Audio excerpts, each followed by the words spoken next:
Glad to have you. Perhaps Liquid Telecom, you're quite big in fiber optics in the region, really. And looking at the East Africa community, so far, how would you rank internet connection within the region? Internet connection is really good there in terms of quality and speed now, but it's not there for everybody.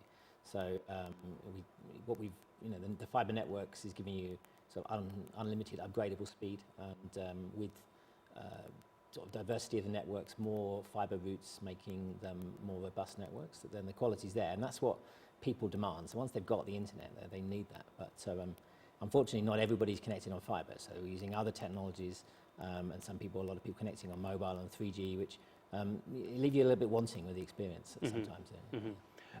Perhaps there's also two questions in one.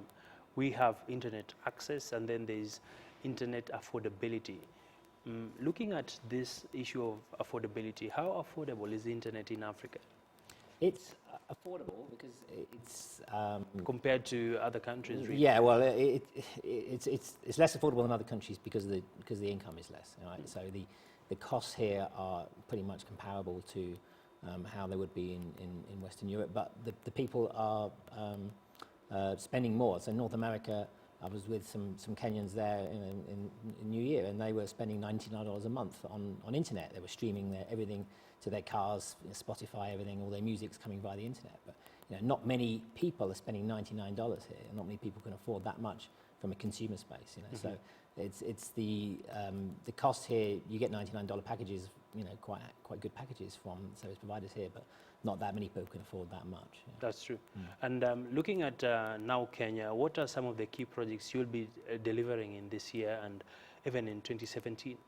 In this year, and going forwards, we are focusing on access networks. So we've been expanding our access networks. We've got the biggest long-distance fiber network in Kenya and the biggest in Africa as well. So how long is it? It's 4,000 odd kilometres in Kenya and about 20,000 across the whole of Africa.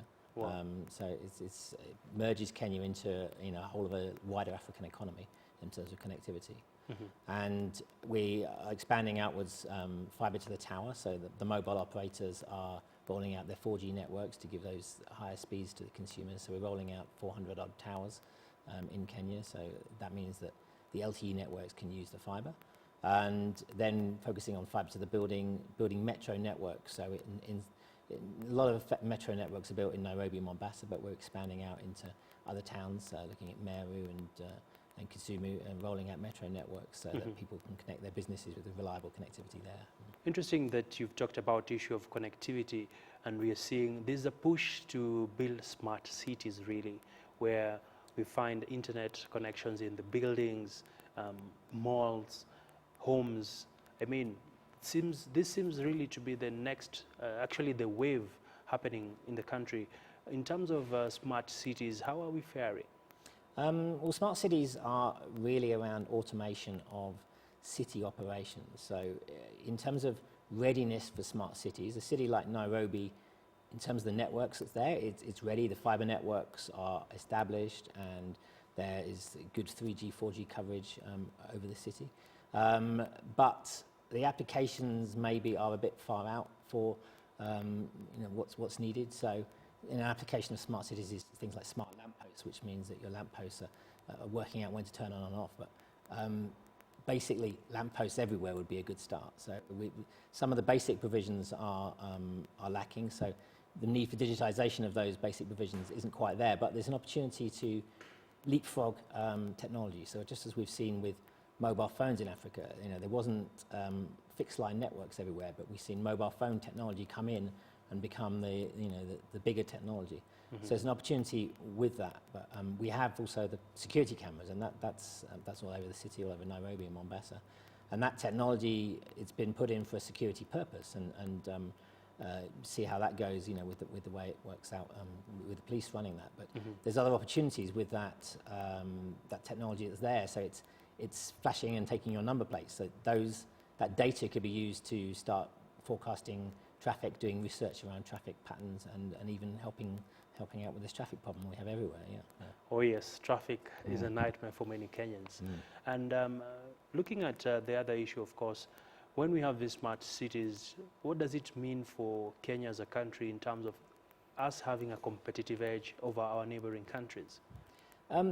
Smart cities is probably more of a domestic, need. It may not make a difference in that perspective. But I mean, smart cities is sort of part of. There's a general global theme of Internet of Things, and that can, there's applications for that within things that are going to grow the economy, like agriculture. You can have sort of sensors for looking at weather patterns and using that in agriculture, collecting data to help your agricultural system.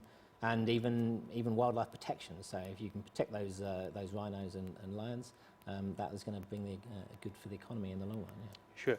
Let's shift gears a bit and turn our attention to the issue around the laptops project for the schools.